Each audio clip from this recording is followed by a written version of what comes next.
آج ایک اور اہم ڈیولپمنٹ یہ ہوئی ہے کہ گو کہ مجھے اس پر پہلے بات کرنی چاہیے، لیکن پہلے میں ذرا بات کروں گا سندھ اسمبلی میں کیا ہونے جا رہا ہے، سندھ میں کیا ہوگا، سندھ میں کیا ہو سکتا ہے، کیا سندھ میں کچھ تبدیلی آ رہی ہے، کیا سندھ میں حکومت تبدیل ہو جائے گی، کچھ ایسا لگ رہا ہے. کہیں آغا سراج درانی صاحب تو منصب نہیں سنبھالنے والے ہیں، کہیں ایسا تو نہیں کہ آغا سراج درانی صاحب وزیر اعلیٰ بن جائیں، کیا ایسا ممکن ہے؟ آج مراد علی شاہ نے قائد اعظم کے مزار پہ اپنے یہ جو فروغ نسیم صاحب کو آج سربراہ بنایا. فروغ نسیم صاحب ایک نابغہ روزگار شخصیت ہیں، لوگ ان کے بارے میں ابھی جانتے نہیں ہیں. ایک بہترین انسان ہے فروغ نسیم صاحب. فروغ نسیم صاحب کوئی عام وکیل نہیں ہے یا کوئی عام بیرسٹر نہیں ہے.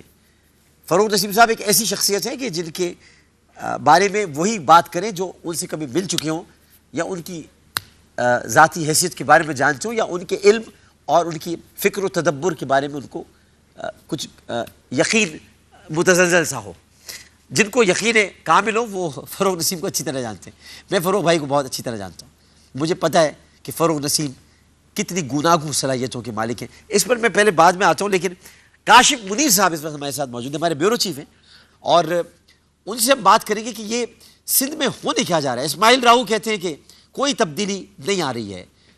آغا سراج درانی اپنا کام کر رہے ہیں اچھی طرح سے جو ان کو کرنا چاہیے اور وہ اس وقت لگے ہوئے ہیں.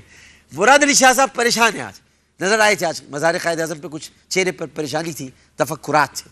فریال تالپور صاحبہ کی پروڈکشن آرڈر بھی جاری ہو چکے ہیں. یہ بڑی 4 نئی ڈیولپمنٹ ہیں. اور آج